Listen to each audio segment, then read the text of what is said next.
Richard Syrett's Strange Planet. Following the truth wherever it leads. Exposing evil and corruption and the secret machinations of powerful elites. Revealing the high strangeness beneath the surface of our supposed reality. Coming to you from the Great White North and his studio beneath the stairs. Here's Richard. Welcome to the Audio Imaginarium. Come on in, weary traveler, hang your cloak on a peg, grab a stool, and come warm yourself by the fire. There are stories to be told, and you are among friends. The technical producer is Carlos Cagina, and the live stream producer is Ryan White. Please check out my YouTube and Rumble channels, Strange Planet. Always excited to welcome this world-renowned paranormal researcher, investigator, and we are going to be madly off in all directions. We're going to cover a lot of ground. We're going to talk about our strange moon. We might even work in a little bit of a discussion on Tesla and Elvis, his latest paranormal experiments, including his latest metaphysical inventions, the psionic dematerializer, I love the name of that, aka the Bad Buster, and the miraculous prayer board.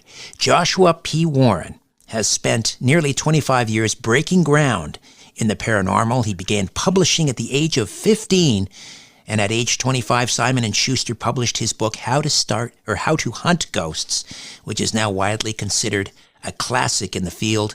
In 2004, he made the cover of the science journal Electric Spacecraft for his work on the mysterious Brown Mountain Lights. He's the founder of Lemur Paranormal and the Asheville Mystery Museum. He often corresponds for Coast to Coast AM, and he hosts the nationally syndicated Speaking of Strange radio show. And he has a new podcast called Strange Things. We'll talk about that as well. He's the author of, as I mentioned, How to Hunt Ghosts, Pet Ghosts, Animal Encounters from Beyond the Grave, Evil in Asheville, Haunted Asheville. It would take me all night just to list his numerous publications. Let's welcome Joshua P. Warren to the program. Hey, Josh, how are you? Hey, I'm doing great, Richard. It's wonderful to be with you. And I just mentioned before we started, this is actually the first interview that I'm giving in my new studio here in Las Vegas. So it's an honor to be breaking some ground with you.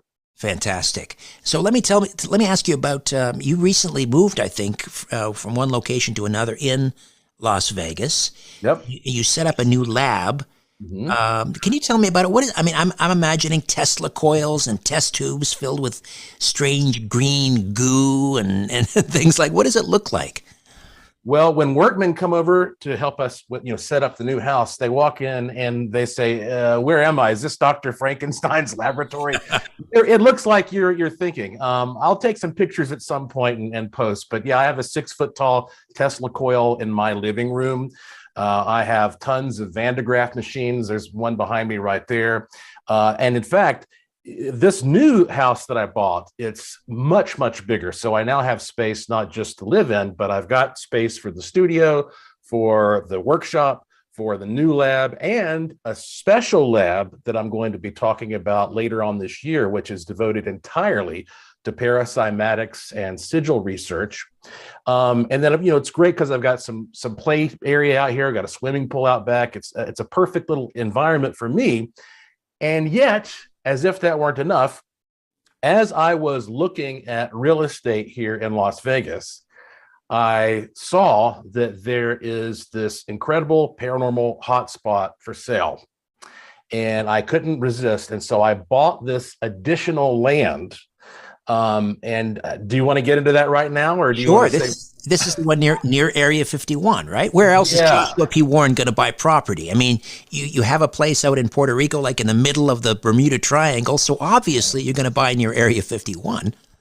Well, I guess it was about 4 or 5 years ago. I was heading to Area 51 and by car, and I was using the differential time rate meter, which was a new device designed to help us measure time anomalies. I was the first person who got to test this out. It was invented by my friend Ron Heath, who is a Silicon Valley engineer. And as I was on the way to Area 51, I was stopping on the side of the road and just taking measurements. And I found this one spot where time slowed down by a fraction of a second. And that was astounding. It's not supposed to do that. I think now we're finding it's not as uncommon as it was just 4 or 5 years ago. But still, I mean, this made national news. And so I started going out to the Area 51 location a lot. And I realized that there was one spot in particular. It's right off the extraterrestrial highway. It's not far from the Little Alien, and but it's off the road a good way. So it's very, very quiet and isolated. And this is a spot where every type of paranormal manifestation you can imagine has occurred. Everything, including apparitions, cryptids, time slips, all kinds of UFOs and abduction scenarios.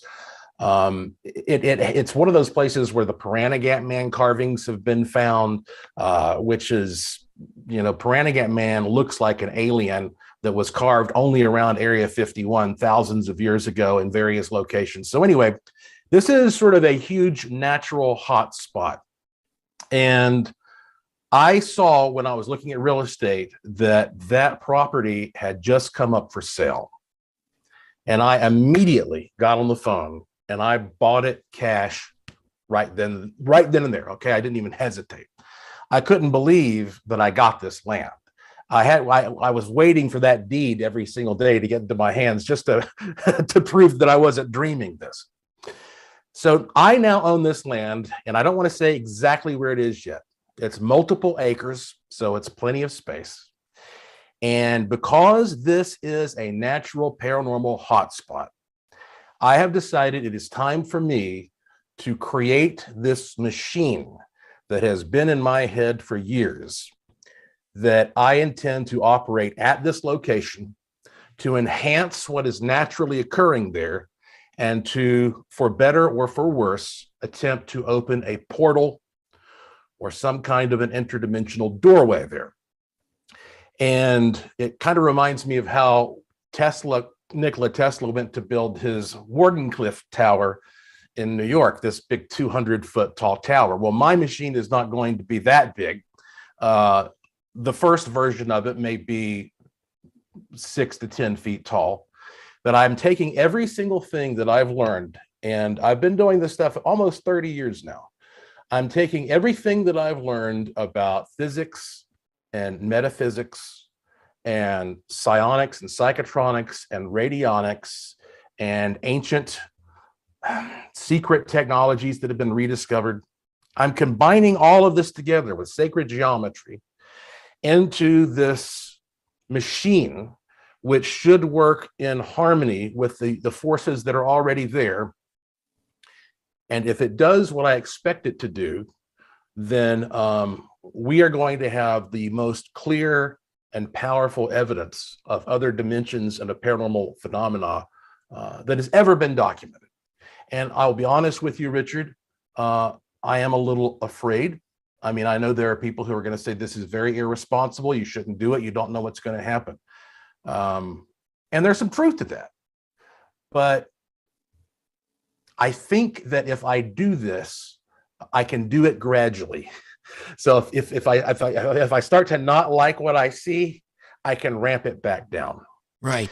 Yeah. It sounds similar to, didn't George Adamski build something like that out near Joshua Tree in the desert? Yeah, there is an Integratron, which is a giant building out there. And so, there have been similar kinds of things done. This is not going to be a building, though. It reminds me a lot of a Tesla coil, and it's some of its overall appearance, but it works very, very differently. And I've got a name for it. It's a great name. I think it's going to be a very, very memorable name when I finally tell people about this, but I'm not sure how long it's going to take me to create it. I figure it will take me a minimum of a year, possibly 2 years at the most, because there are some exotic components that I have to gather to make this work. I may have to travel to some other parts of the world and get some things. I'm not sure yet. But my friend, my friend C. Eric Scott is a great filmmaker in Washington, D.C. And he's won lots of awards, and we've worked together on all kinds of shows on the History Channel and Travel Channel and Nat Geo. So he is going to travel here off and on as I am building this thing. and document it. So if all goes well, we'll have this really interesting documentary that will either have a huge finale where we see something that's mind-blowing, or it will just be a complete portrait of a madman as he descends into the chaos of trying to fulfill this impossible mission. Either way, it should be entertaining. Wow. Well, let's hope it's the former and not the latter. Joshua P. Warren, joshuapwarren.com. And, well, this piece of land that you brought, I obviously don't want to divulge too much, but it sounds like almost like the Skinwalker Ranch. You mentioned, it's like a one-stop shopping location for all paranormal activity. Yeah. How do you account for that? Are there ley lines? Does it have to do with the mineral composition? Is there a lot of quartz? What do you think might be at play here? Well, this area between Las Vegas and Reno, Nevada, and Fresno, California is known as the Nevada Triangle. A lot of people have never heard that term. And in fact, there are more disappearances, for example, here than there are in the Bermuda Triangle. Over the past 60 years, I think something like an average of 3 airplanes per month have vanished in that triangle. And what's weird is that you're talking about mostly barren land. So there is great visibility of what's down below for search and rescue. And you have some of the most sophisticated military technology in the world here, where they are constantly scanning the skies for aircraft. And where do these planes go? As a matter of fact, if you go to the Las Vegas actual Metropolitan Police Department website, they have a whole page talking about how many people vanish in Las Vegas every day, and that's how to take care of yourself. So anyway, but moving beyond that, here in the Nevada Triangle, we have got some truly unique geological characteristics, at least for our country. This is known as the Silver State, but actually much more gold is found here than silver. Nevada is the #1 gold producer in our country, and it's the #4 in the entire world. I think we only have Russia, China, and Australia ahead of it. So the only reason that this continent makes the map, so to speak, is because of Nevada. So we have this enormous amount of gold and a lot of silver here. So needless to say, the ground here is incredibly conductive. And of course, besides just being conductive, gold is the most perhaps mysterious metal that we have. It's always been worshipped by the ancients. It's always been associated with metaphysical powers like the Ark of the Covenant. It's extremely durable. We use it in outer space all the time for shielding and masks. It doesn't corrode. I mean, gold is a very special thing. And there are loads of it underneath the ground here. Additionally, you have one of the hottest places on Earth here. Like, for example, here in Las Vegas the other day, I think it was like 108 degrees. And in Death Valley, it was only like 112 degrees. That's 2 hours away. Okay. So we're basically in Death Valley is the hottest place on Earth. Right. Furnace Creek, I think, holds the record. I've been there. Yeah, absolutely. And so we're basically, we're here in the middle of this area where it's so hot and so dry that electrostatic charges are just phenomenal. They're super powered here. I mean, for example, when I lived in Western North Carolina, where I'm from, there was so much humidity all the time that often if I wanted to experiment with a Van de Graaff machine or something like that, I would have to run a dehumidifier for a few hours, if not a couple of days, because it's nice and lush and green and it rains there all the time. Here, I'm walking to the machine and I get a shock when I reach out to turn it on, dragging my feet across the carpet. And so the electrostatic charges here are just so powerful. If you take this dry climate with these incredible winds that allow these charges to be expressed, and you look at the power supply that's given from all of this conductive metal in the earth below, and then you add all the layers of dramatic history into that, human behavior, the whole phenomenon behind Las Vegas, and then the mystery of Area 51 and the military activity and the aliens coming. It is a true phantasmagoria. And it is just a playground for a person like myself. The difficult part, Richard, is trying to sort of sort it all out because so much happens all the time. You don't know what category, what box, what a certain subject might fit into it at any time. It's a little bit overwhelming. Right, right. Um, you mentioned, you're going to build this machine on this property, and I don't know, maybe open a portal, or it might help explain, what's at the root of all of this paranormal activity. And you're worried, maybe you'll descend into madness. But this was the subject of one of your recent podcasts, Strange Things, and people were asking you. It was kind of an Ask Me Anything session. They were asking you what scares you. Yeah. So what is it that scares you? Well, from a paranormal point of view, there is something inherently frightening about knowing that there is an intelligent being that may be right there in the same room with you, that can interact with you, but that you can't see it and you can't necessarily control it. And that really set home with me when I had an experience at Myrtle's Plantation in St. Francisville, Louisiana, years ago. This is right outside of Baton Rouge. I got to stay by myself an entire night in this plantation. And I mean by myself. There was nobody else on the property, no maintenance people or anything. And I was there because I'd arrived early. I was going to do a TV shoot there in a couple of days. And so I was at 10 o'clock at night in this room called the General David Bradford Suite. All the lights were turned off. I decided to do that because I had a little video camera with the night shot on it. And I had some EMF meters.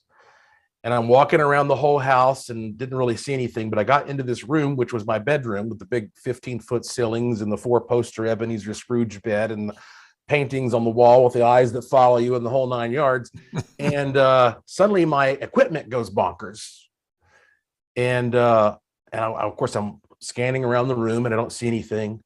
And then a couple minutes later, boom, boom, boom, about jumped out of my skin. Something very loud knocked on my door, I presumed.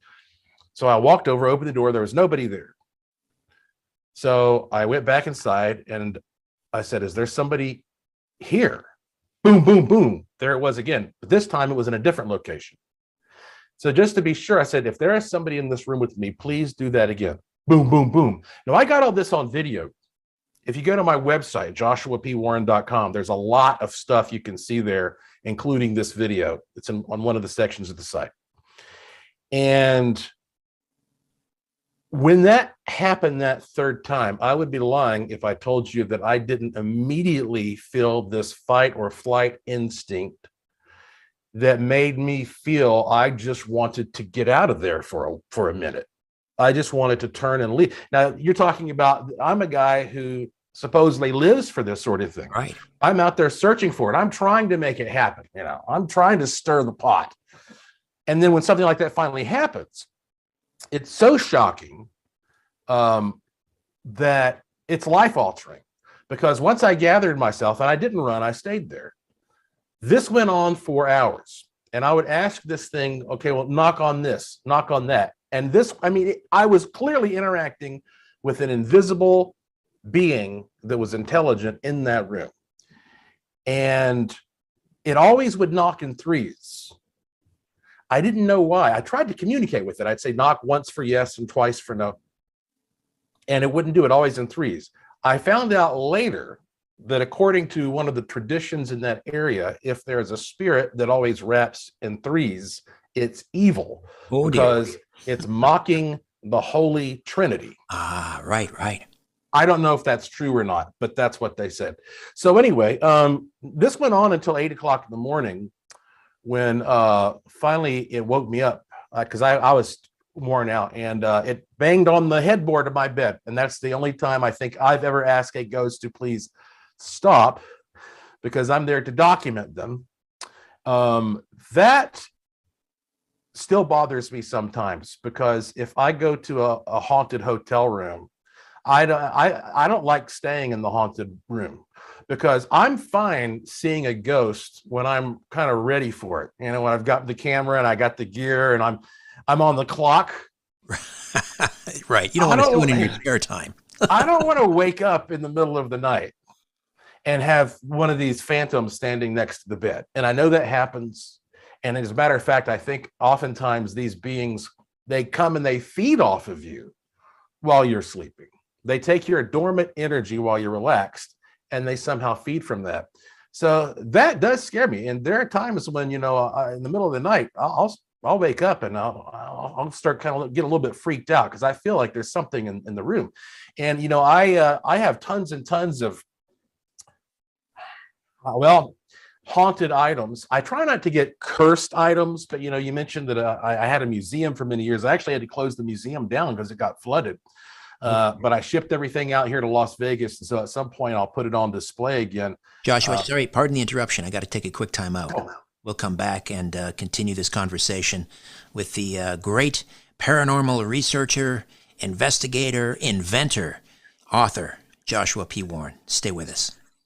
In times of economic uncertainty and chaos, your money means nothing. You may not even be able to get it from your bank or ATM. And the money you do have in the stock market will go down and down. What you can bank on is gold and silver. Gold and silver have been a reliable and trusted form of currency for thousands of years. Gold and silver have never been worth zero, and typically gold holds its value during economic turmoil. Call the Gold Hotline now and learn how to protect your money and your assets with gold and silver. And learn how to set up a new IRA or roll over your current one into a gold-backed IRA. Protect your money from the next market crash with gold and silver. Call now for your free gold guide. 800-461-9694. 800-461-9694. 800-461-9694. That's 800-461-9694.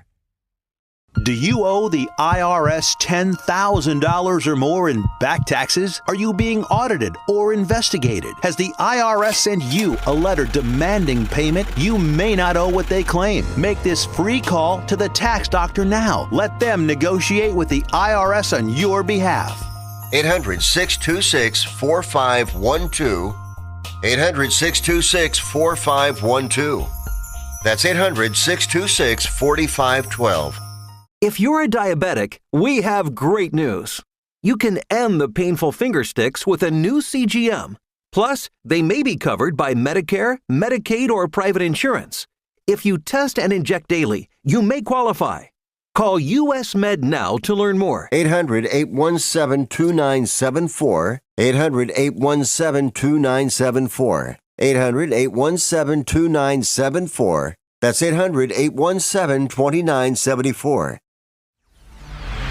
This is Richard Syrett's Strange Planet. Follow Richard on Twitter @Richard Syrett. For show information, visit the website strangeplanet.ca.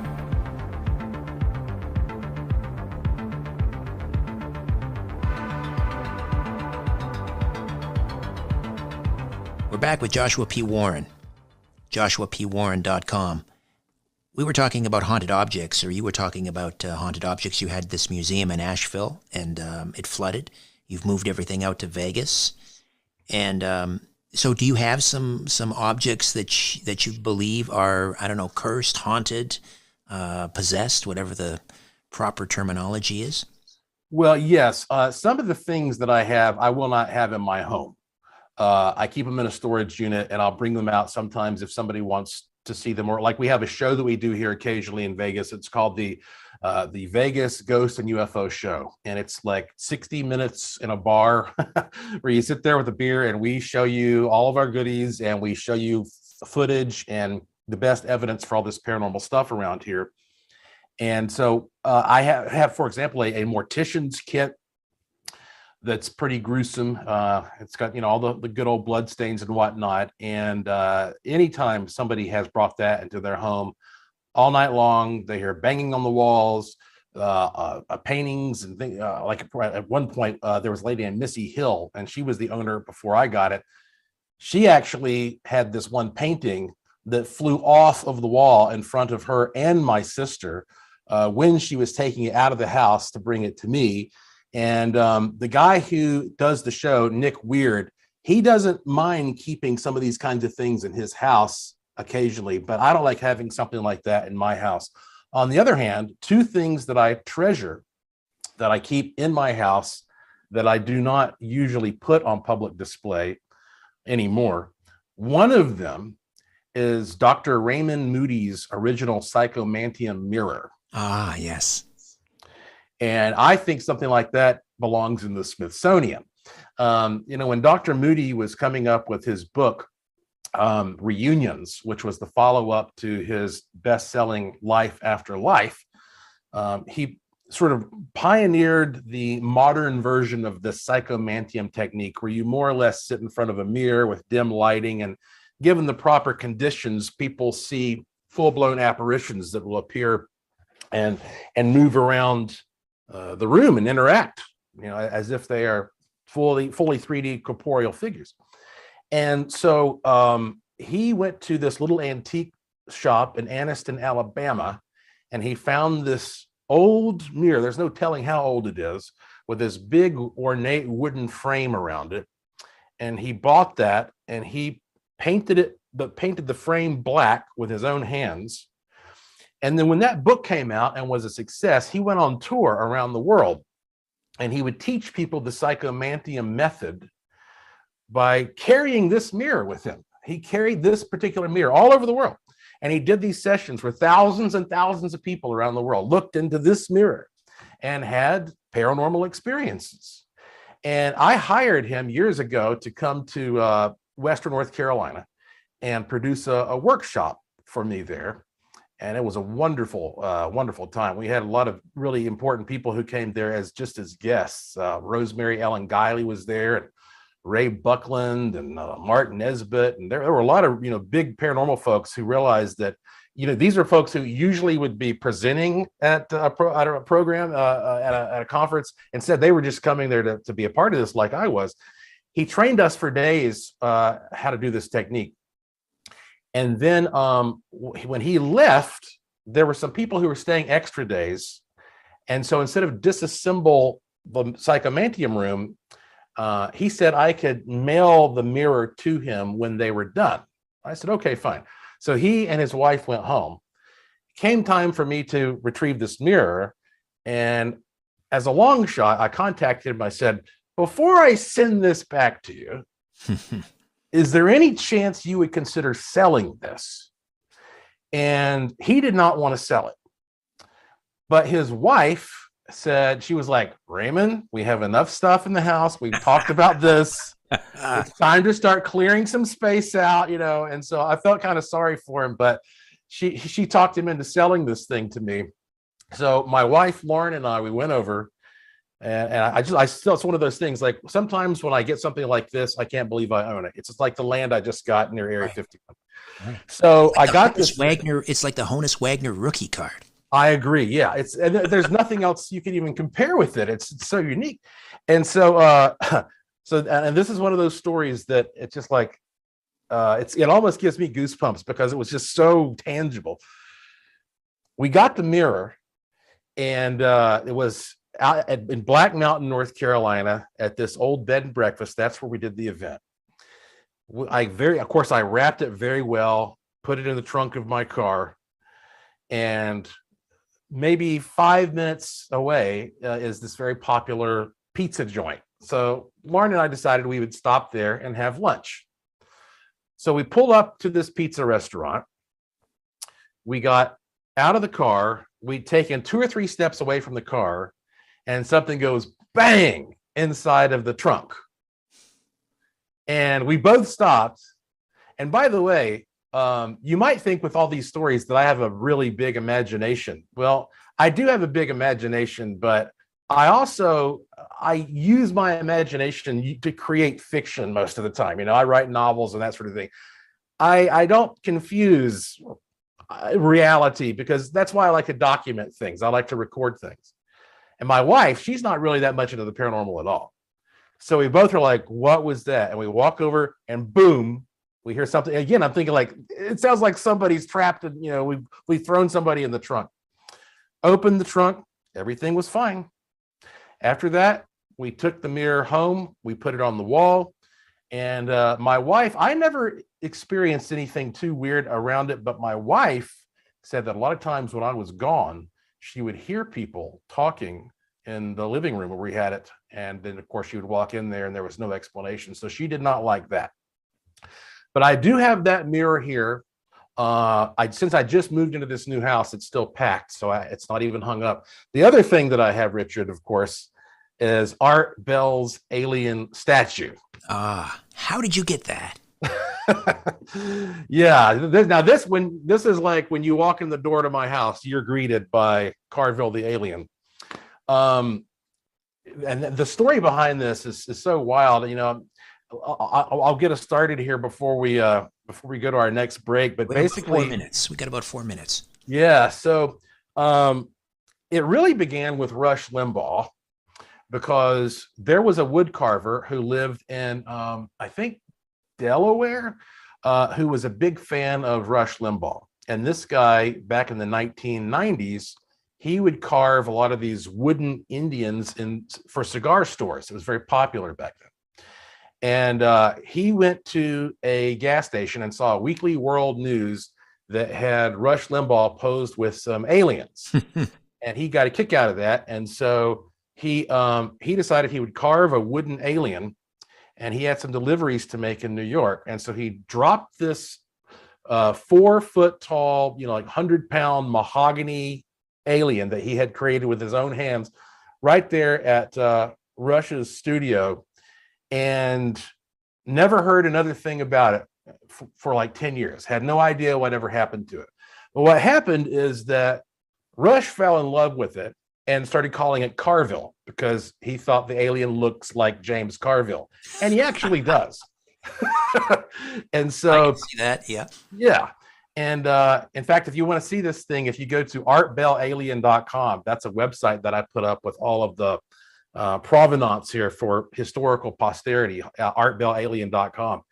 And so so he had this thing in his studio, and one day Art Bell traveled to New York for some reason, and Art went into Rush's studio and saw this alien and couldn't believe it and fell in love with it. And so I guess that Rush could tell how much that Art enjoyed it. And the alien is standing there with one of his hands outstretched. And for some reason, Art put a $5 bill and a cigarette in the wooden alien's hand. So a few years later, Art Bell was being celebrated at a resort in Marina del Rey, California. I think he might have retired for a while and then came back. He did that a few times, like a dozen times or whatever. But this was one of the times, I guess, when they really took him seriously when he came back. And so he got up on stage with Matt Drudge, and they had like some kind of an interview session with those two. And then, as a surprise, the guy who was the head of Clear Channel at that time, he said he brings out this alien from the back and where it had been hidden, and said that this is a gift from Rush Limbaugh to you. They shipped it all the way out here. And so, there's video footage of Art getting up there and hugging it and loving on it. And then Art took this alien back to his studio in Pahrump, where it sat next to him for all of these classic shows he was producing. And in a minute, I'll tell you how that ended up getting into my hands, because it's quite an interesting story, as you can tell. Fantastic. Well, you got a lot of them. You got a truckload of them. Joshua P. Warren, my guest, joshuapwarren.com. When we come back, we'll talk about Carville the alien, how it got from Art Bell's Pahrump studio to Joshua's place in Las Vegas. We'll also talk about the psionic dematerializer. Back with more of our program in about 3 minutes. Don't go away. My trusted sponsor, Get the Tea, is having a sale this month on their Apple Cider Plus and 1 package of their Life Change Tea. What a great combination, considering it's that time of the year to be laying out on the beach or beside a pool in a few less clothes, right? Apple cider not only helps your digestion along with the tea, but it helps your tummy to feel full, to help us cut down on our intake. And don't we all need some of that? Go to getthetea.com to grab that sale this month. I love their tea. It's an absolute priority for me each and every day. This tea keeps my digestion and gut running smoothly. Just brew, steep, refrigerate, and drink. It's that easy. Iced tea and apple cider plus for the summer. Great combination. Go to getthetea.com. Apply code RICHARDJULY to get free shipping. That's getthetea.com and enter the code RICHARDJULY for free shipping. Guys, we've seen so many people making ridiculous money from crypto, but did you know it's easy for you to do the same? The Copy My Crypto membership site shows you the coins that the YouTuber James McMahon personally holds and allows you to copy him. It's like having a big brother who knows what he's doing. You don't need to know a thing about crypto or how to invest, as you simply do what he does. So let me tell you more about James. He runs the Crypto with James YouTube channel, which despite heavy censorship, has over 17,000 subscribers and 1 million views. Since March 2020, he's told his viewers to buy 26 crypto coins. Had you put in $100 into each one, it would now be worth over $53,000. Of the 26 coins, his top pick of the year, a coin called Phantom, is currently up over 440 times from when he said to buy. That one call alone has retired a number of people, including guys in their 20s and 30s. Remember, this is public knowledge. You can go to YouTube and verify this for yourself. So if you'd like to join the 1,300 members who copy James, then stop what you're doing and head over to copymycrypto.com/dollar. Copymycrypto.com/dollar. That's DOLLAR. You'll not only find proof of everything I've said, but listeners get full access for just $1. You can't find this offer anywhere else, but act fast because the offer ends soon. That's copymycrypto.com/dollar. That's DOLLAR. Don't take this offer lightly. He's the real deal. Go visit the site now.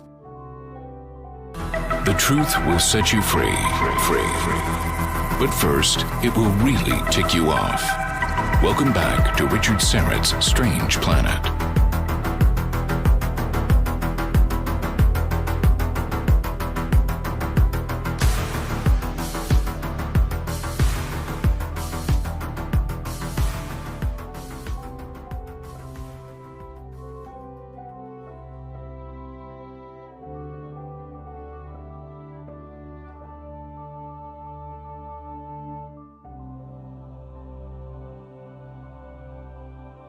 Joshua P. Warren stays with us, world-renowned paranormal researcher, investigator, inventor, author.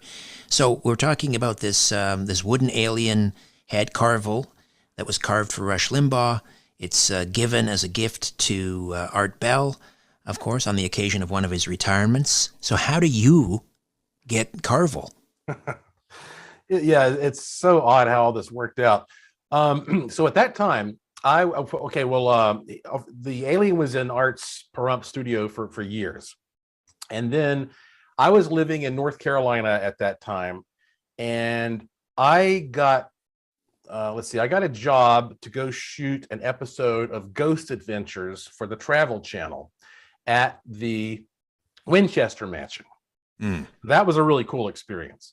But it was going to be a very busy trip because as soon as I was going to fly from North Carolina to California, and then fly directly from there to Sault Ste. Marie, Michigan, where I was going to speak at a conference, and then come back. So I had all these obligations within this short period of time.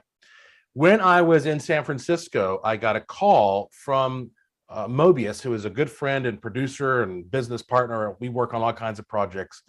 And he goes, "You're not going to believe this." He goes, "Art Bell's trying to get a hold of you." Because, Art had interviewed me a number of times, but we didn't talk on a regular basis or anything.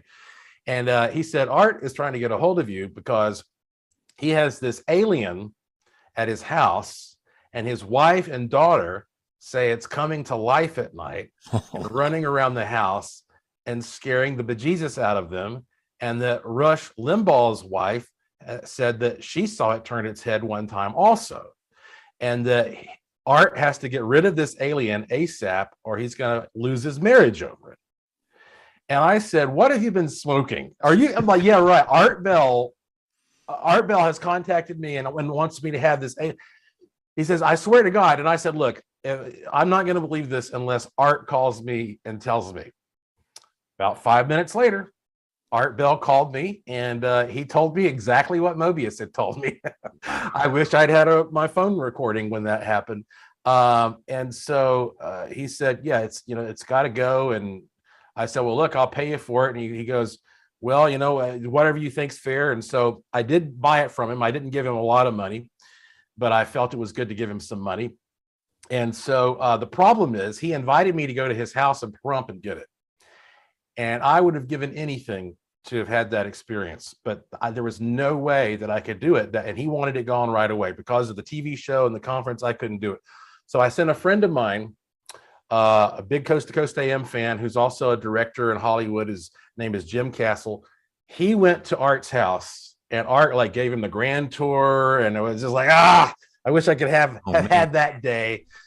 Art was a wonderful. He met the cats. Yeah, and Art got down on his hands and knees and signed the base of the alien. We have pictures of all this stuff. Art gave me a handwritten letter with describing how he got it, and he signed it and all that. And then Jim shipped it to me. And for about 10 years, it was in my museum in Asheville, North Carolina, on public display. And he was a local fixture. He was on the news and all that kind of stuff in the area. And so thousands of people got to see him in my museum. When my museum flooded, thank God he was not damaged. A lot of my stuff was lost. And so he was then shipped out here to Las Vegas since I moved to Vegas. And so basically think of the journey this thing has gone on. It went from the wood carver's shop in Delaware or whatever to Rush Limbaugh's place in New York. From there to California for the event with Art. From there to Pahrump. From Pahrump to Asheville, North Carolina. And then it came back home again to Las Vegas, where it is right now, sitting in the foyer of my house. But has anyone seen it move, Joshua? Okay. Yeah, that's a good question, isn't it? So here's what happened. And feel free to stop me if we need to, because about 90 seconds here. Okay. When I first got the alien, I knew that this was a big important thing to put on display. And so I decided I would do a press conference and tell everybody I'd gotten this thing. So I put him in the museum, and he had his own special corner. And I bought all these special dramatic lights and put around him, and signs and pictures of Art. And it was a really nice exhibit. And I stayed there till about 11 o'clock at night, just by myself, making sure everything was perfect, because the next day the media was going to come. And then I left. I came in the next morning, and when I walked in, everything in the entire museum was just as I had left it, except for Carvel the alien. That entire 4 or 5 foot tall, 100-pound mahogany statue had shifted a full 30 degrees to the right. And instantly I was kind of ticked, because I thought, man, I worked so hard to get this right, and somebody came in here and is messing with me. But I checked the security logs. Nobody else had come into that building. I couldn't believe it. I put a camera on him after that 24 hours a day, and I've never been able to document anything strange around him since. Wow. All right. Another quick timeout. Back with Joshua P. Warren right after these. Don't go away.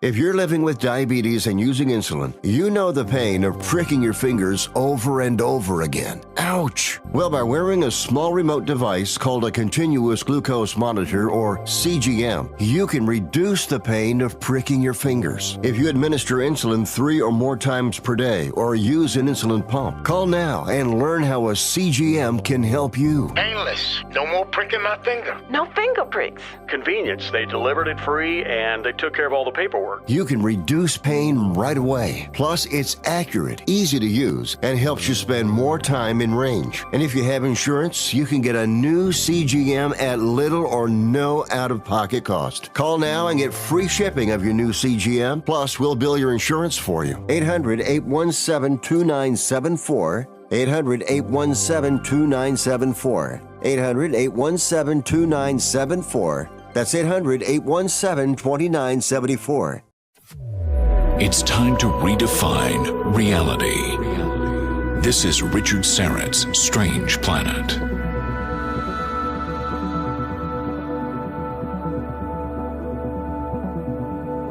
Well, we are madly off in all directions with Joshua P. Warren, one of my favorites. The time always just flies by with you, Joshua, and the conversation just flows. You are just, you have so many great stories, and it's just such a delight speaking with you. You make my life and my job very easy.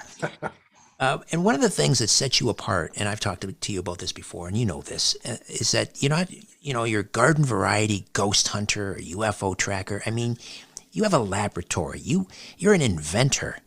That just really sets you, head and shoulders above so many others in the field. So tell me about your latest, what do you call these, metaphysical inventions? The psionic dematerializer? What is that? This is something that just sort of, when I finally realized that this could be an invention that would help people, this light bulb went off, and I was like, why did I never think about this before? Okay, here's the background of this. Here in Las Vegas, of course, we're always hearing about the secret technology that's being developed at Nellis Air Force Base and out near Area 51 and Groom Lake, etc.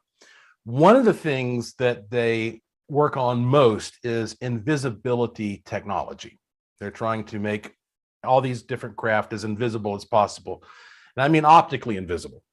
As a matter of fact, I don't know if you can do this right now, but if you go to joshuapwarren.com, there's a video that my friend Steve Barone shot, and you're welcome to show it here on your podcast if you'd like.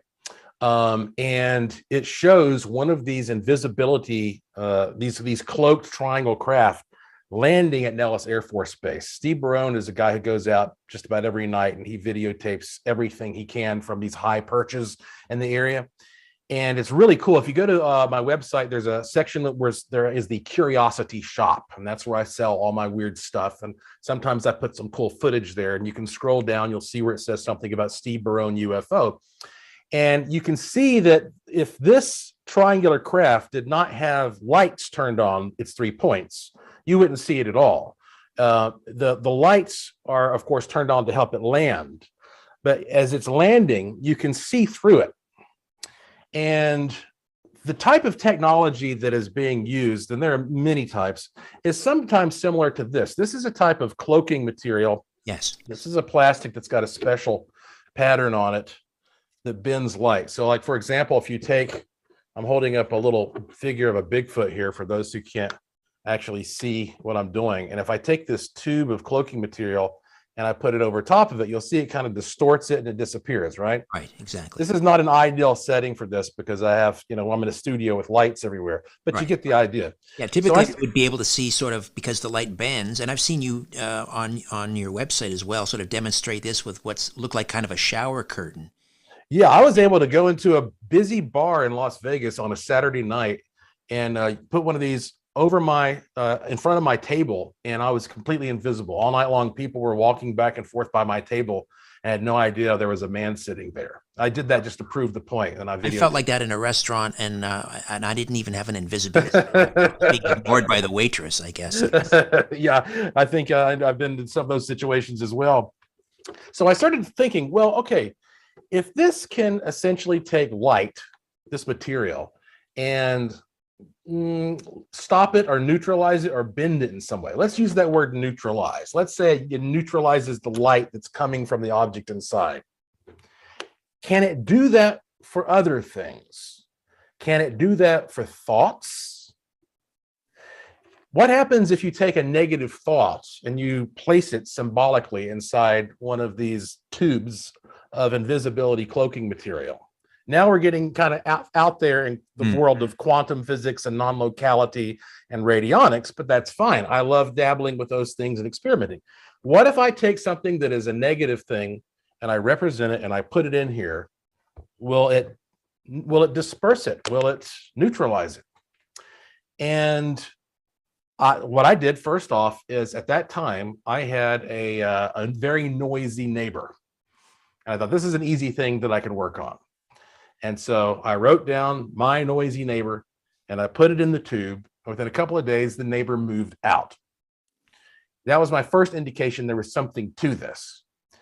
And then I began to realize that what I did here was very special, because usually if you're trying to manifest something, you think about what you want. And that's very difficult for a lot of people. A lot of people, they say, like, I can't envision what I want. I don't have that kind of imagination. But everybody seems to have no problem envisioning what they don't want, right? Everybody can tell you what their problems are, what they don't like, whether or not they have a solution. And that's when I realized this could be a form of magic for people who don't like magic. And so the idea is I started putting this little kit together, and it's got a few components in it. So I took a test tube and I put some of this cloaking material all around it. So you got a little test tube of cloaking material. Right. And you take a slip of paper and you put whatever you want inside of it. But you have to put what you don't want. You don't put what you do want, you put what you don't want. Okay. You put what you don't want, you write it down, you put it inside there. But I wanted to enhance this. And at that time, I was studying the Greater Keys of Solomon, which is a grimoire, a book of spells that was produced in Europe in the Middle Ages. Right. And it's got a bunch of seals that represent different types of magic that is supposedly attributed to Solomon. One of them is called the Fifth Pentacle of Mercury. And I have here in my hands a little coin that I had made that's got the Fifth Pentacle of Mercury.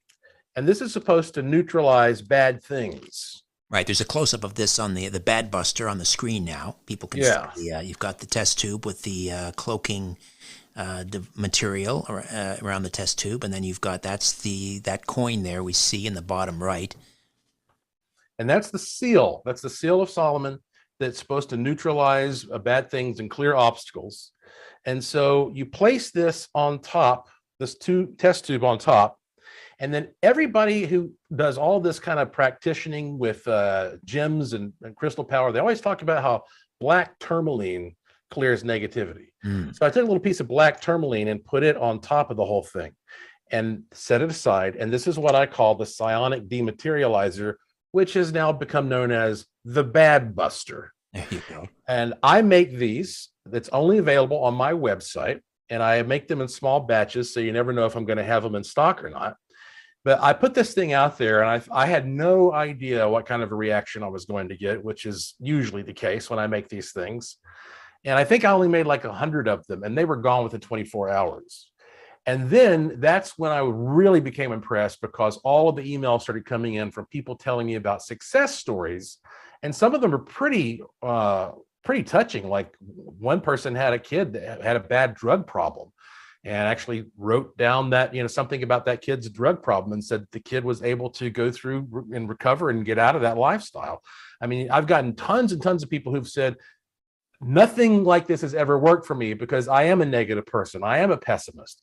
But in this case, this kind of turns that into a superpower. It's almost like the more negative you are, the better it works.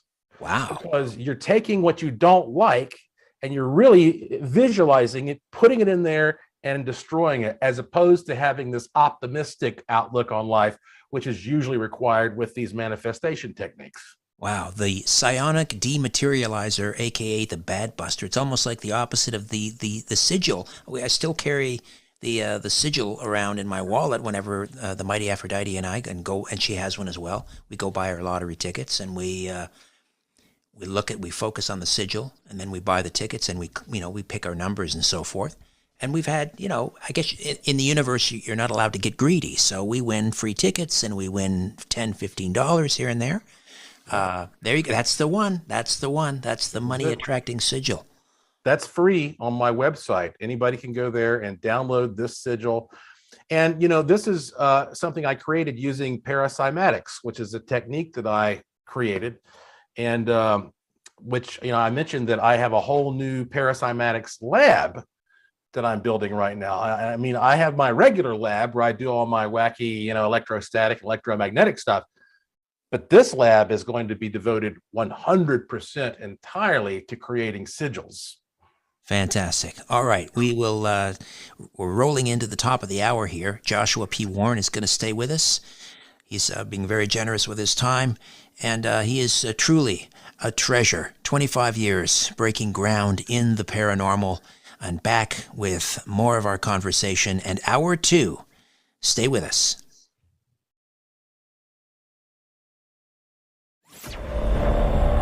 Richard Syrett's Strange Planet.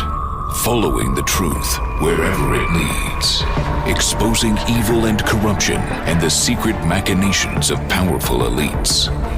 Revealing the high strangeness beneath the surface of our supposed reality. Coming to you from the Great White North and his studio beneath the stairs. Here's Richard. Thanks for inviting me into your home, your long-haul truck, RV, camper, taxi, your parents' well-appointed basement with the simulated wood paneling, electric fireplace, and the painting of dogs playing poker, your loft, that greasy spoon just off the interstate, and your cabin in the woods. Ryan White is the live stream producer. Carlos Kajina is our technical producer. Joshua P. Warren stays with us this hour. He spent 25 years breaking ground in the paranormal, began publishing at the age of 85. Of course, age 25, he wrote that classic How to Hunt Ghosts. And in 2004, he made the cover of the science journal Electric Spacecraft for his work on the mysterious Brown Mountain Lights. And he now resides in Las Vegas, where he's building a brand new experimental lab and joining us from his brand new studio. Joshua, we were talking about some of your metaphysical inventions. Last hour we talked about the psionic dematerializer, the bad buster. And tell me about the prayer board, the miraculous prayer board.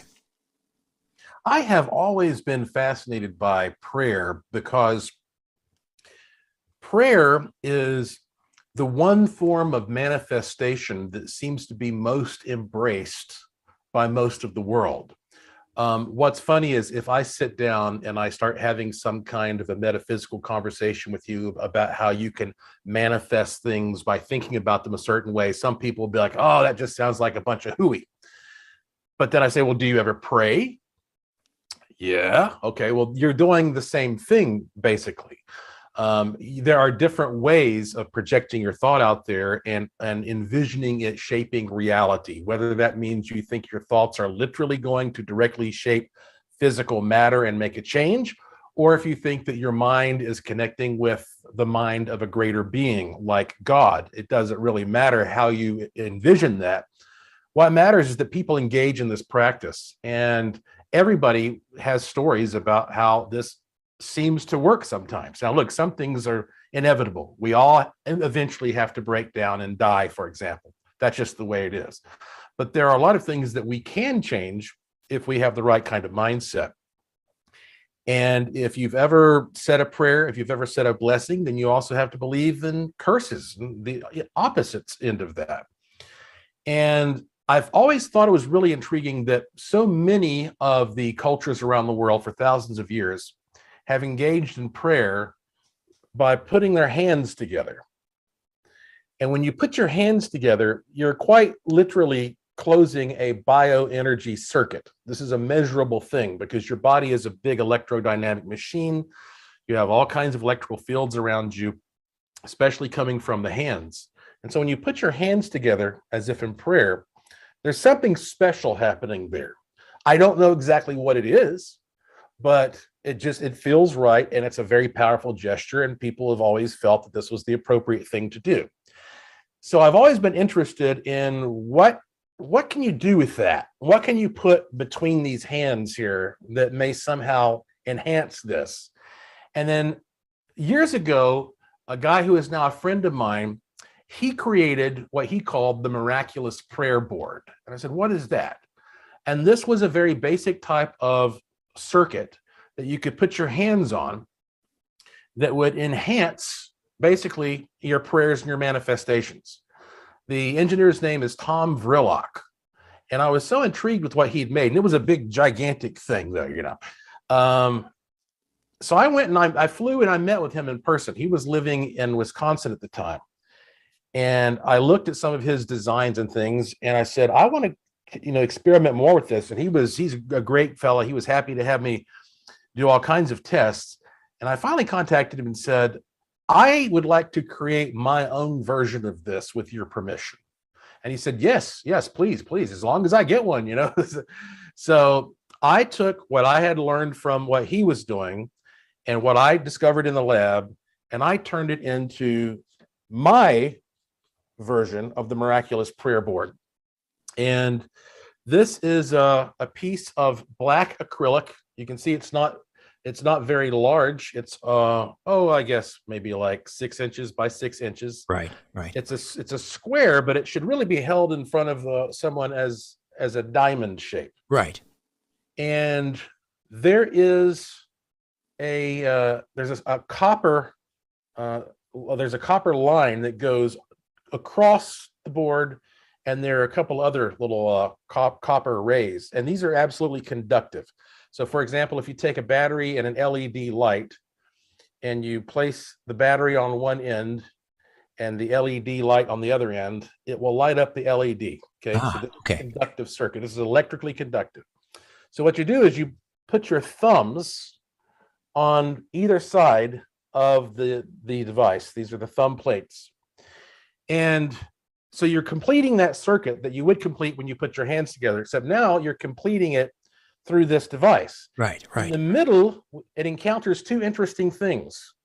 First, we have a gold hexagon. This is actual authentic 18 karat gold. Oh, wow.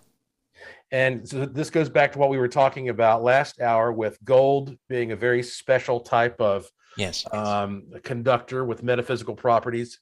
And then right in the middle of the gold, we have a piece of high quality quartz. And quartz crystal is a natural transducer. And so transducers are able to take an electrical field or an electrical current, and they turn it into a physical vibration, and vice versa. So that is to say, if you apply electricity to quartz, it resonates. And if you put pressure on quartz, it produces electricity. Okay, that's interesting. That reminds me of I've seen incidents of ball lightning around railroad tracks are quite high, because you've got you've got all that rolling steel wheels on steel tracks, and if there's quartz there, those are the conditions, I guess, to create ball lightning, right? Absolutely. I think at Brown Mountain in Western North Carolina, where we have the Brown Mountain lights, it has a lot to do with the fact that that mountain is largely composed of what they call cranberry, granite, and quartz crystals. And you can walk along and you can just reach down and pick up like gigantic pieces of quartz. There's also a lot of magnetite up there. If you walk around and you drag a magnet on the ground behind you, you'll pick up all kinds of stones. And so it's sort of like a big battery or big capacitor.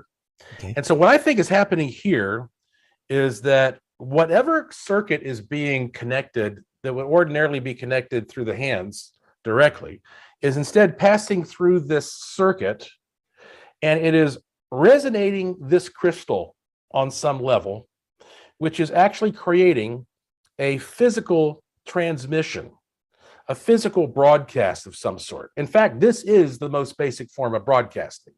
When you were a kid, you probably played around with crystal radios. Sure. Yes. And, it's the same concept there. A crystal radio does not take a battery. All you need is a coil and the right type of circuit with the crystal and little earpiece, and you can hear the radio without any electricity being involved directly. Now, there actually is electricity, but it's the waves, it's the electromagnetic waves that are producing the resonance in the crystal. So I think it's very similar to that. This is a passive device. And what I decided to do was, I hate to reduce everything to gambling, but I am here in Las Vegas. Of course. Yeah. And so I occasionally, I like playing all the different kinds of games. I do it very moderately. Otherwise, I would have been broke a long time ago, I'm sure. But some of the most interesting games to me are the table games, like roulette or craps, where supposedly you're just up against the laws of physics. Right. if you sit down in front of some like an electronic slot machine or something, I mean, you're always suspicious as to what's going on inside of this computer that has been programmed by human beings. But so I like seeing if you can change the odds with a roulette wheel or with a craps table, which is, of course, where you're just throwing the dice. And so I created this prayer board. I sat down, and I don't think there's anything wrong with praying for money or winnings. I mean, we have to live using that. I mean, so what, I didn't create the system. We all have to have money to live. So exactly. Yeah. So I sat down and I said, I really want to win a lot of money.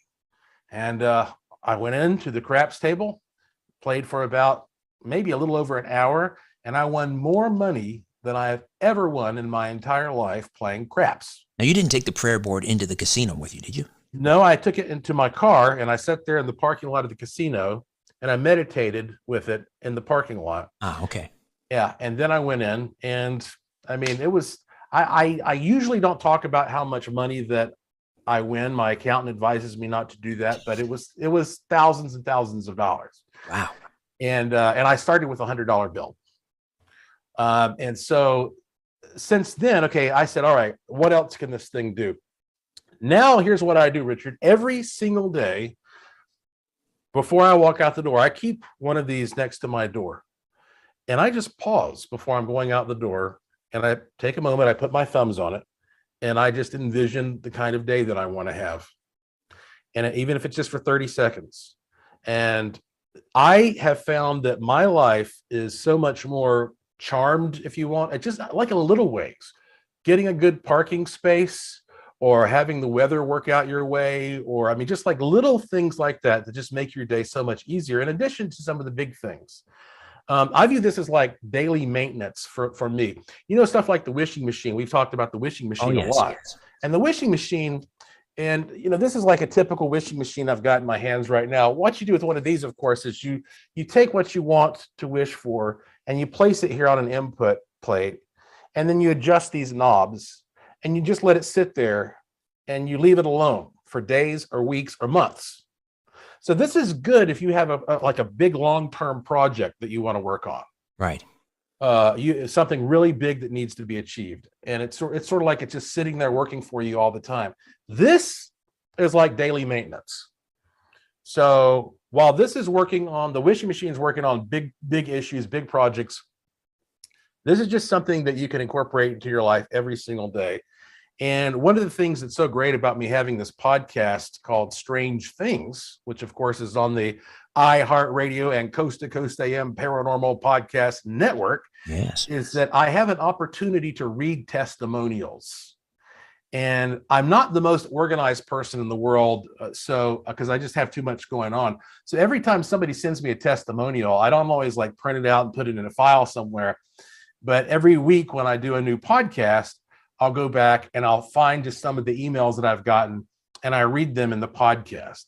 And what you find is that people have every sort of success using these devices that I've created. And I tell people, look, these are experimental devices. You can only get them from my website. And don't buy them if you don't have the money, if you can't afford to experiment.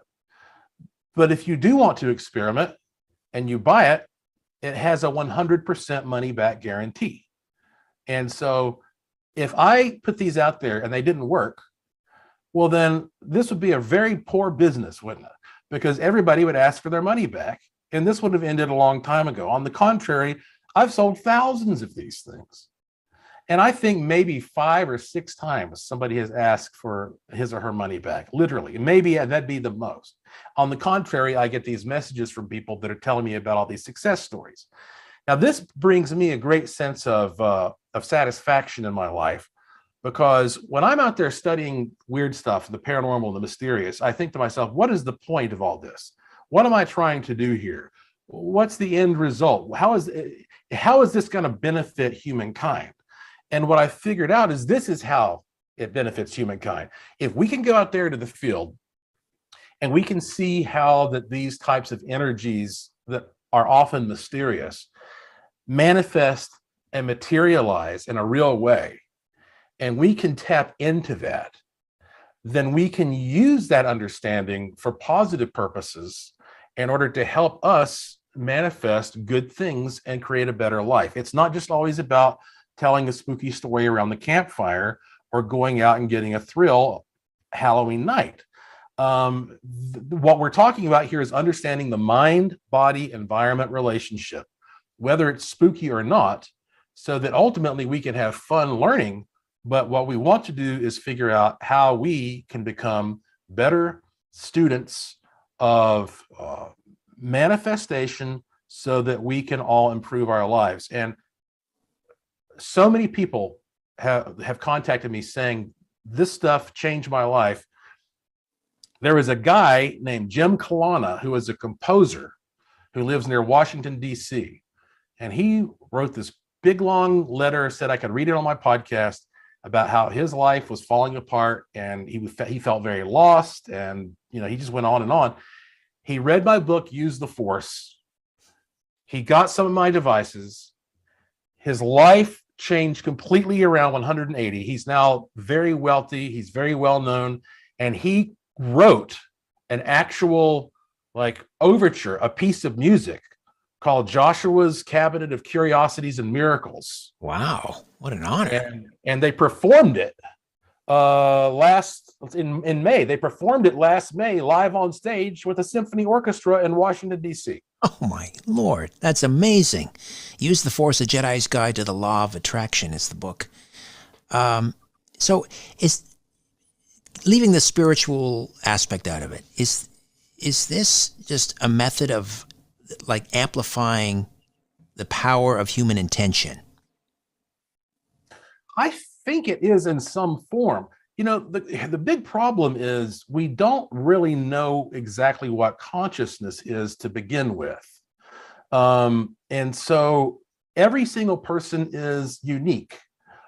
Even if you have identical twins, they may have the same DNA, but they don't think exactly the same. They behave in their own unique way. And so every human being is so unique that it's almost impossible to figure out exactly what the common thread is between all of our minds. And therefore, I feel that, what we're trying to do with these devices is say, look, whatever the human mind is, it ultimately is everything to us. It's like Descartes saying, I think, therefore I am.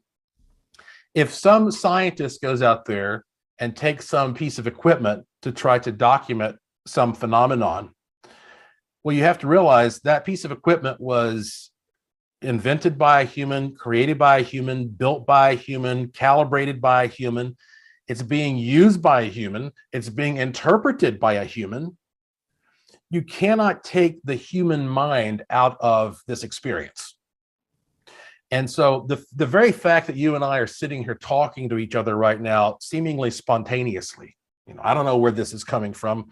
None of us knows where this is coming from. It almost seems like that we are channeling information from some other place, which is why I think when you die, the antenna may die, but I don't think you die. I think you're still some information that exists somewhere out there.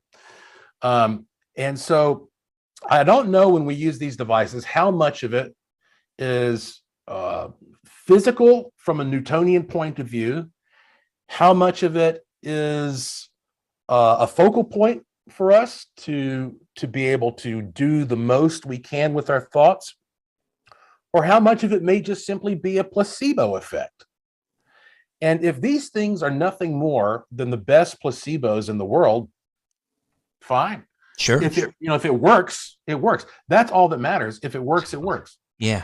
I thought it might be interesting. I think there was a institute, Stanford Research Institute. They did this study with the power of intention and groups of people, and they focused on trying to change the pH level in water. I mean, it might be interesting to take, the prayer board and under lab conditions, see if using the prayer board you could do something measurable, like pH balance or something like that. I agree entirely. In fact, I've done some pretty interesting intention experiments. I have one that I've tried twice, and it hasn't produced any positive results yet, but it's an interesting idea. It's called the Genesis experiment. Oh, okay. Yes, I'm glad you bring that up. I want to get into that, and we need a little bit of runway for that. I was actually going to set it up with a little trivia question and ask you, where is baseball mentioned in the Bible? First few words, in the beginning. That's pretty bad, Richard. It is bad. It's a dad joke, right? It's a dad joke. They're supposed to be bad. If you don't elicit, a cringe, a look of cringe from your children, then you haven't done it right. But I'm getting old enough that I tell those also, yeah. We will talk about the Genesis experiment on the other side with the great Joshua P. Warren. Back with more of our conversation right after these. In times of economic uncertainty and chaos, your money means nothing. You may not even be able to get it from your bank or ATM. And the money you do have in the stock market will go down and down. What you can bank on is gold and silver. Gold and silver have been a reliable and trusted form of currency for thousands of years. Gold and silver have never been worth zero, and typically gold holds its value during economic turmoil. Call the Gold Hotline now and learn how to protect your money and your assets with gold and silver. And learn how to set up a new IRA or roll over your current one into a gold-backed IRA. Protect your money from the next market crash with gold and silver. Call now for your free gold guide. 800-461-9694. 800-461-9694. 800-461-9694. That's 800-461-9694.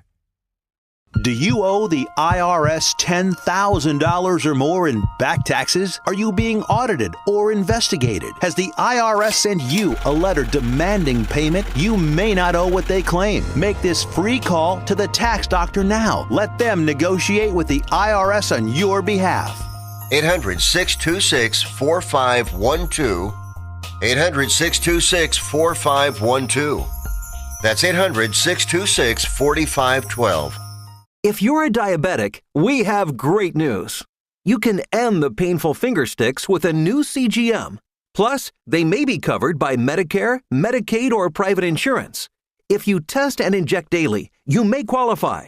Call US Med now to learn more. 800-817-2974. 800-817-2974. 800-817-2974. That's 800-817-2974.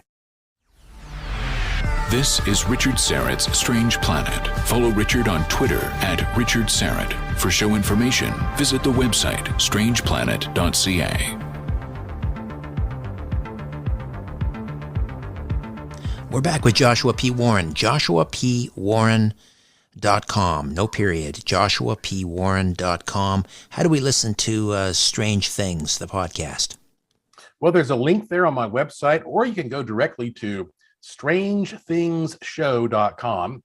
And if you go to strangethingshow.com, you'll see a list of all the different platforms, like links to it on iHeart, Apple, Stitcher, etc., as well as a list of all the ones that I've done. Each show lasts an hour. They're all free. And, when I signed on to do this, of course, this Paranormal Podcast Network is quite new.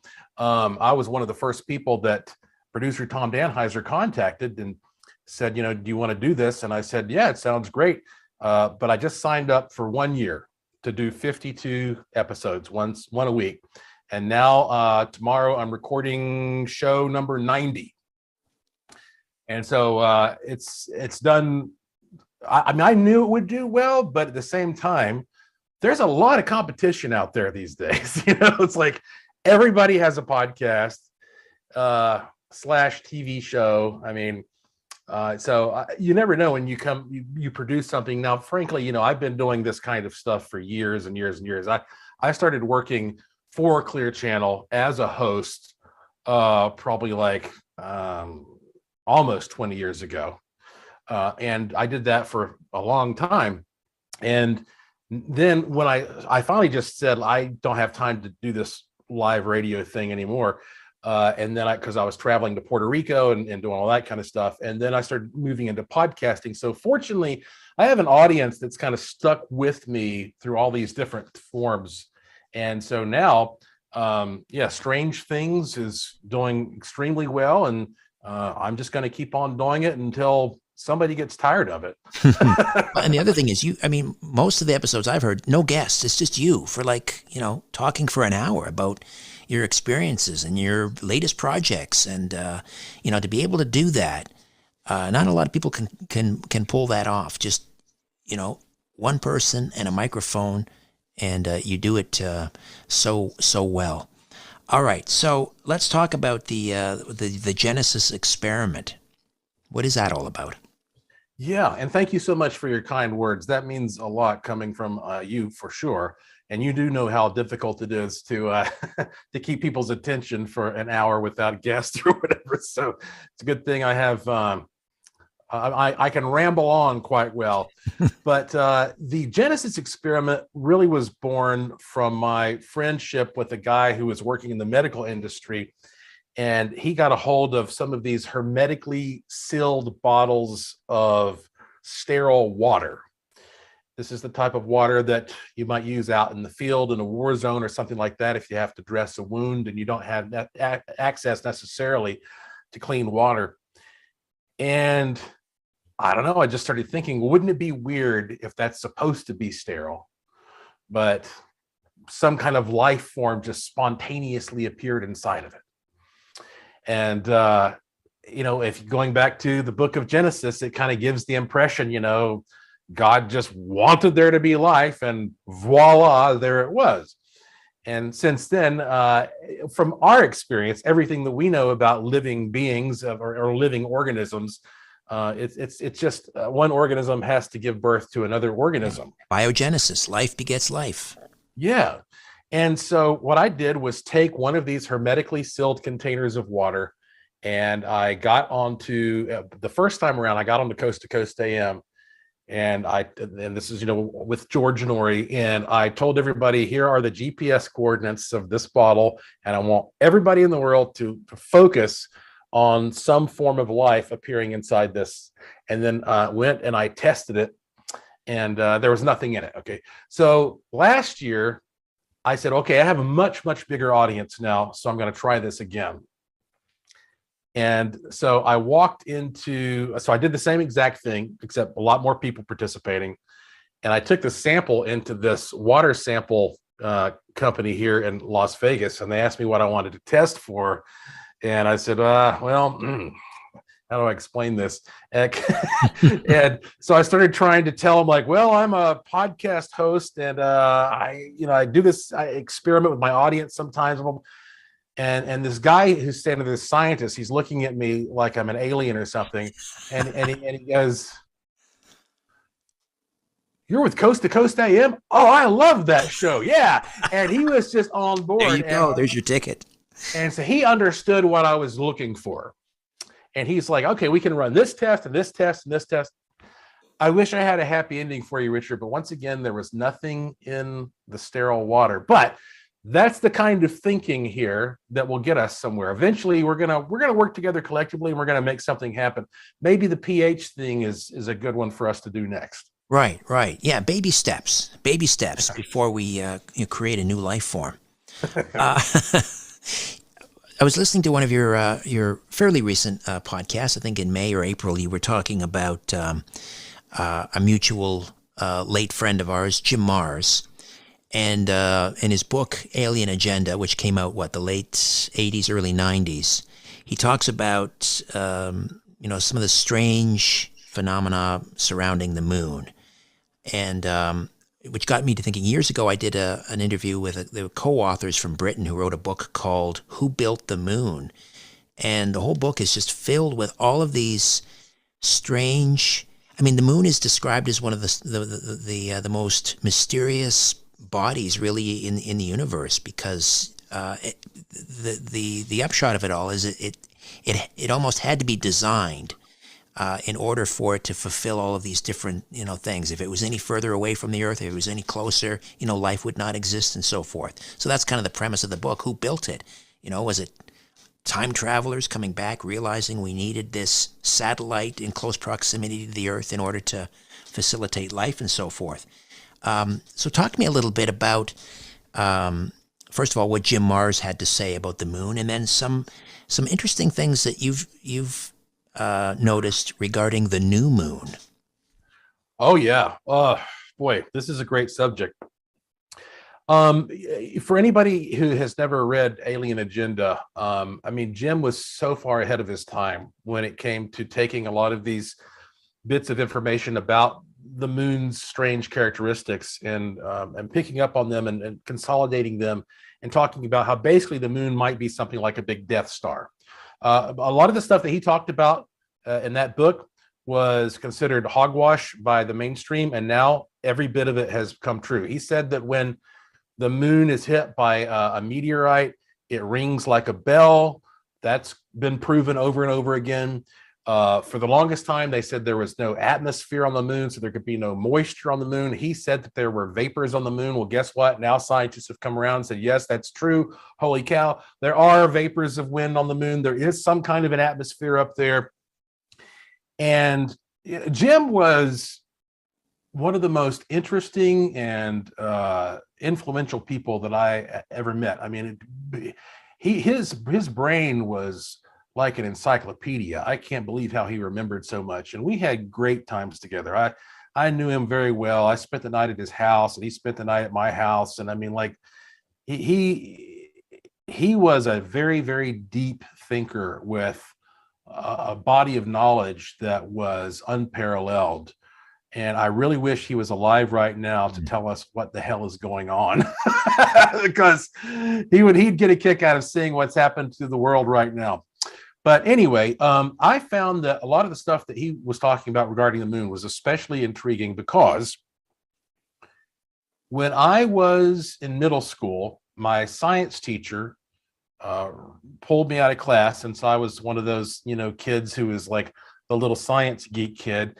And she introduced me to this man named Charles Yost, who lived in our area. And he was a retired NASA Hall of Fame engineer.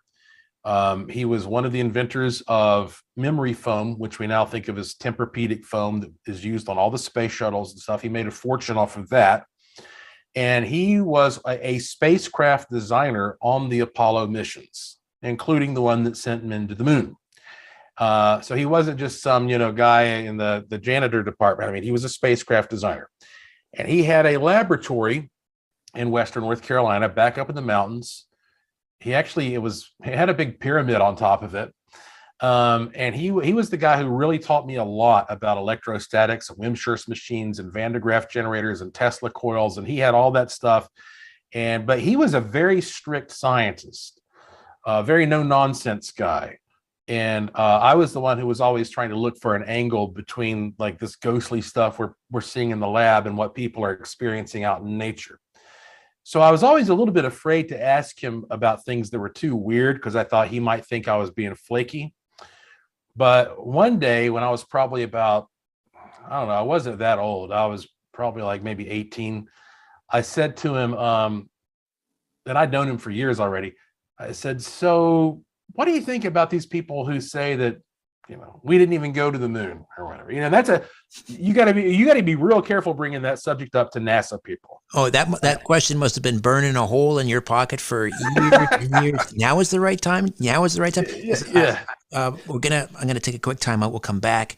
And we'll discuss your conversation with Charles A. Yost, Apollo engineer, on the other side. Joshua P. Warren stays with us, joshuapwarren.com. Back with more right after these. I call it the miracle molecule, carbon-60 or C60 for my good friends at C60evo.com. And I take a tablespoon every morning. It delivers more than 172 times the power of vitamin C. C60 is a known antiviral, antioxidant, antibacterial, anti-inflammatory. It's a remedy that works. C60 Evo users consistently enjoy better sleep and wake up feeling refreshed. This alone is worth the cost of the bottle. I sleep like a baby. I have no aches or pains. Zero. I'm 58 and I don't have a gray hair on my head. Get your miracle in a bottle, C60 from c60evo.com/Richard-Serrett. c60evo.com/Richard-Serrett. Use the coupon code EVRS at checkout and save an additional 10%. This statement has not been evaluated by the FDA. This product is not intended to diagnose, treat, cure, or prevent any disease. If you have a medical concern, please contact your healthcare provider.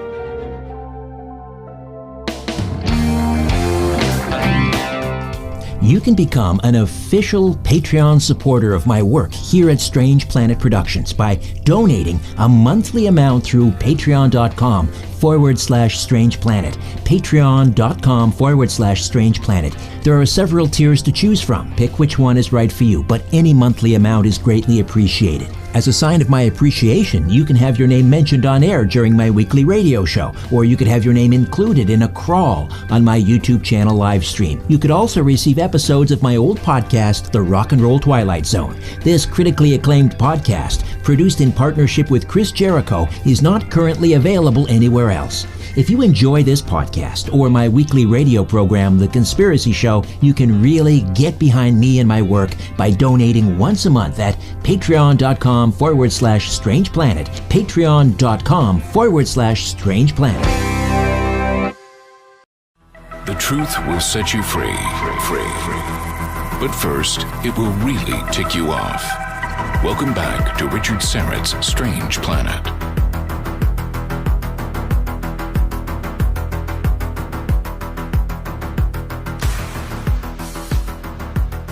All right, Joshua, you were telling us about Charles Yost.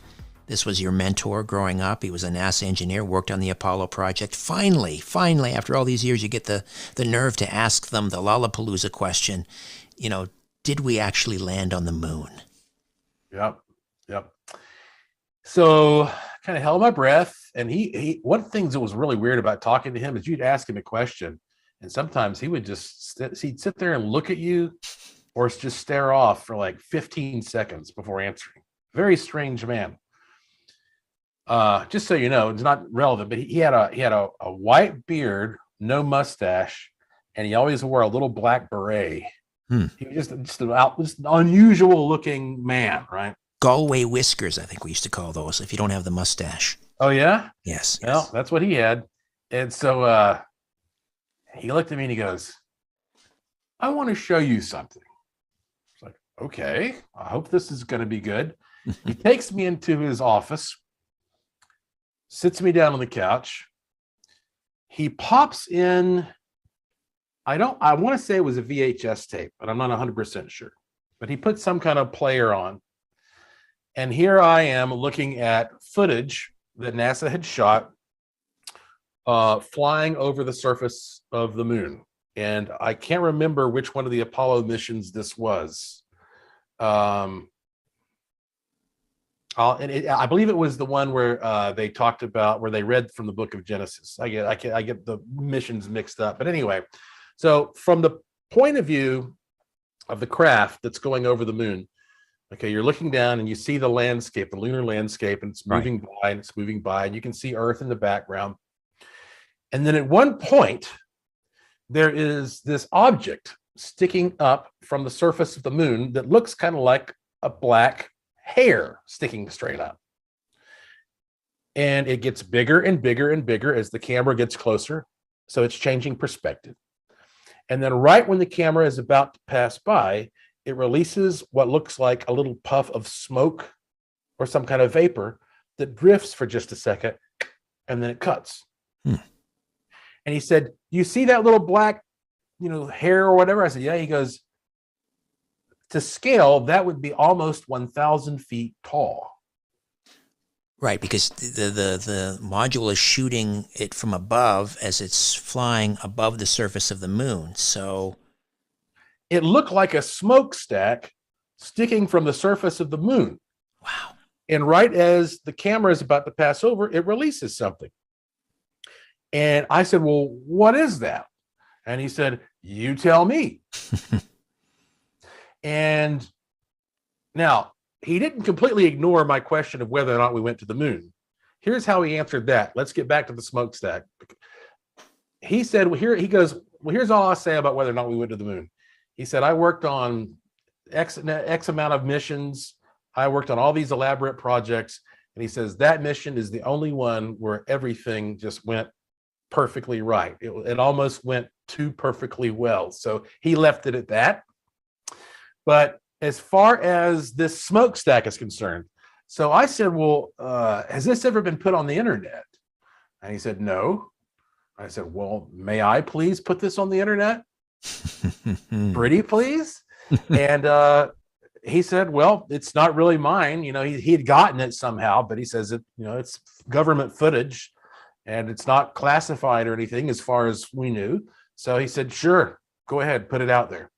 So I put it on my website and I went on Coast to Coast AM and I talked about this. And I don't think I've ever been harassed so immediately and severely as I was in the weeks, dare I say months after this. Yikes. And it wasn't, and I didn't put it out there and make any claims about it. I described it just like I've described it to you. Okay. I don't know what this is. Here's what it looks like. You go and you look at it for yourself and see what you think. Okay. And this is also this on one of my web pages. So, you could probably just look up smokestack Joshua P. Warren moon and find it. I'm not sure. I have too much stuff. My website kind of looks like my brain. It's a big mess. And so the thing is, I mean, like, talk about, I never knew that I had heard the Men in Black stories. This is when I got to finally meet Men in Black. Seriously? Oh, yes. It started with the online harassment because basically I had a discussion board back then. And what I found was that every time somebody would post something about this being interesting, then there were a certain selection of people who were supposed to be space experts who would go on and they would rebut it. And what I found was that after days of this, these people never slept. Okay. So it was like 24 hours a day. You could leave a comment at 4 a.m. There'd be a rebuttal at 4:30. You could leave a comment at 2 p.m. the next day. There'd be a rebuttal at 2:45. So that was weird. I realized this is not a person, or these are not a group of persons. This is a team of people. Interesting. I got to jump in here. Sorry. All right. That's all right. We'll carry this discussion over to the next segment. Joshua P. Warren, joshuapwarren.com. Don't go anywhere. If you're living with diabetes and using insulin, you know the pain of pricking your fingers over and over again. Ouch! Well, by wearing a small remote device called a continuous glucose monitor, or CGM, you can reduce the pain of pricking your fingers. If you administer insulin 3 or more times per day or use an insulin pump, call now and learn how a CGM can help you. Painless. No more pricking my finger. No finger pricks. Convenience. They delivered it free and they took care of all the paperwork. You can reduce pain right away. Plus, it's accurate, easy to use, and helps you spend more time in range. And if you have insurance, you can get a new CGM at little or no out-of-pocket cost. Call now and get free shipping of your new CGM. Plus, we'll bill your insurance for you. 800-817-2974. 800-817-2974. 800-817-2974. That's 800-817-2974. It's time to redefine reality. This is Richard Syrett's Strange Planet.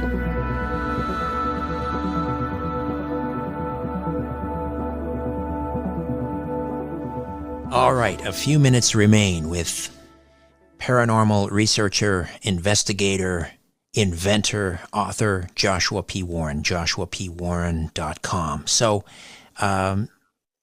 this black hair coming out of the surface of the moon, which might be or seems to be some sort of a smokestack. This is in video footage that was given to you by your mentor Charles Yost, who was a NASA engineer, worked on the Apollo project. So this lunar module flying over the surface of the moon sees what looks like a black hair, puff of smoke comes out. You have it up on one of your websites. At one point, you're on Coast to Coast. All of a sudden now you're getting this, tremendous pushback from what appears to be a team of experts, that are rebutting this whole story at all hours of the night. So did you ever, meet any of these people eventually? Did they make themselves known? Yes.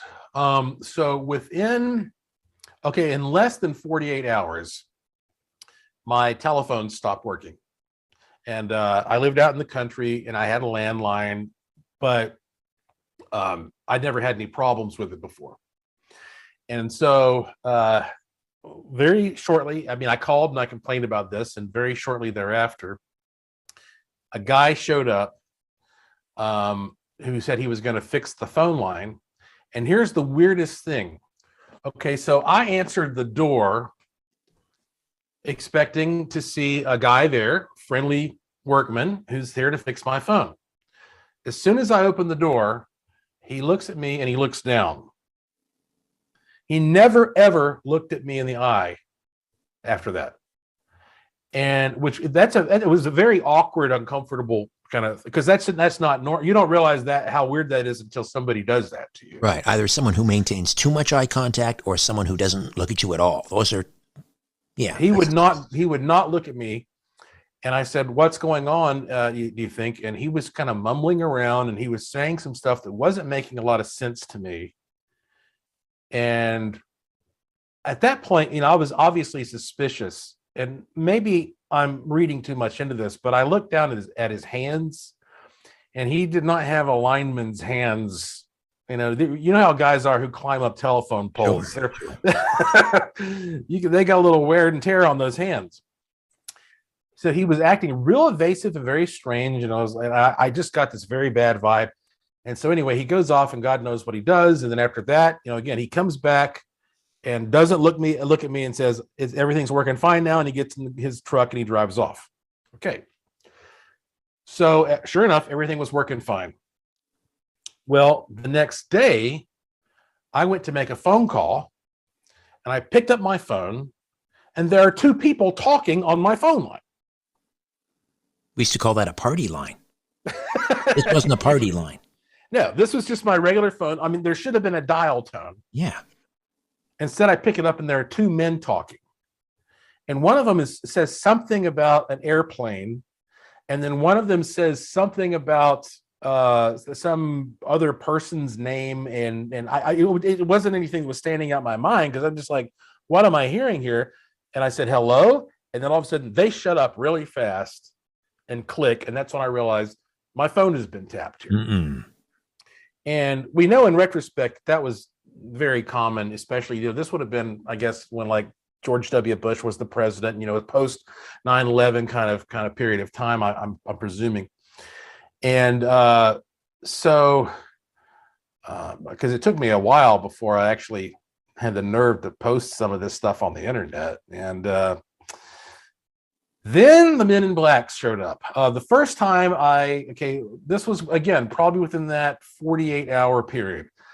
I went to Denny's, and it wasn't like in the middle of the night or anything. And I went into a Denny's with a friend, and we sat down, and a couple of minutes later, a couple of men came in, and they weren't literally dressed in black. But the weird thing is they both had, and I noticed this when they walked by, they both had big, thick, unusual looking black wristwatches on.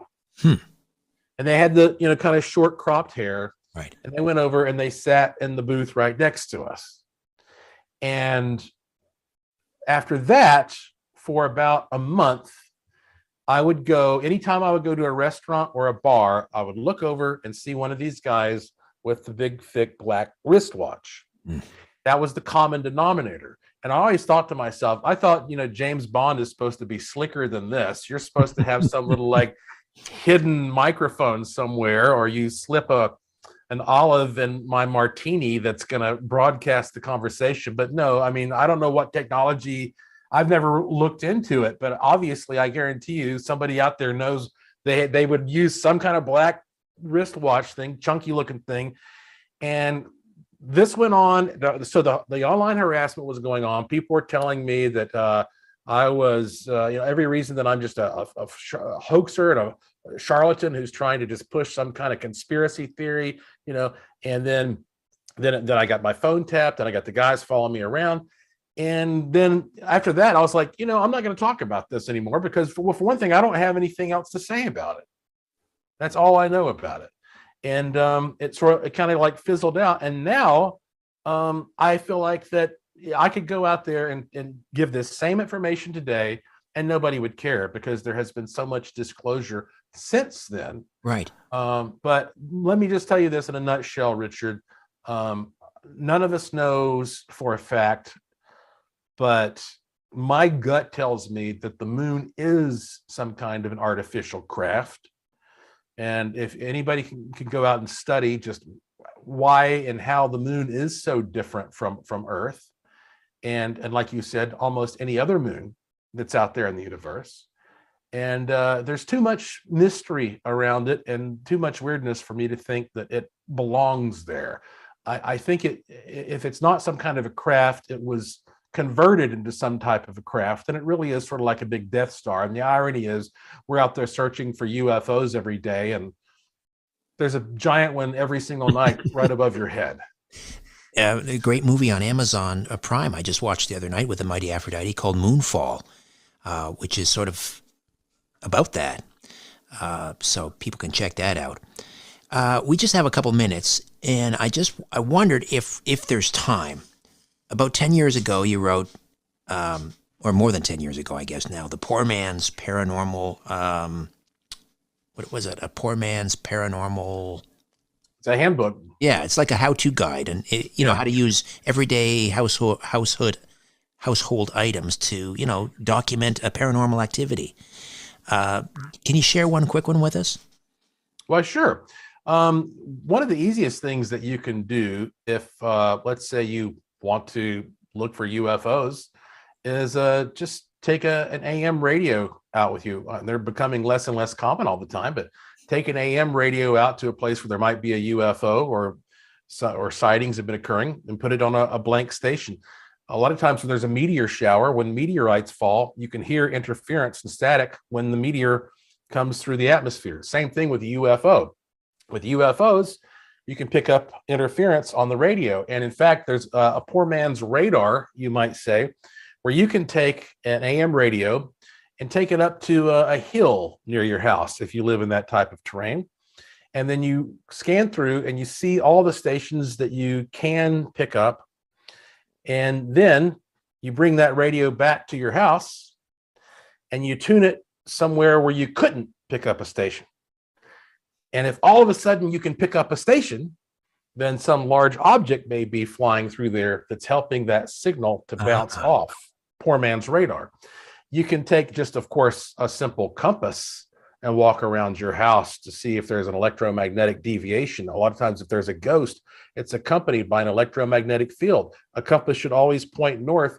If not, it's being affected by something magnetic or metallic. If it starts to spin or act weird, there's probably something ghostly happening there. Take a fluorescent light bulb. Just hold it in your hand with no wires connected to it. Walk around your house. If all of a sudden it lights up in your hand, there's an electrostatic charge that's built up. And these are ways you can detect ghosts as well.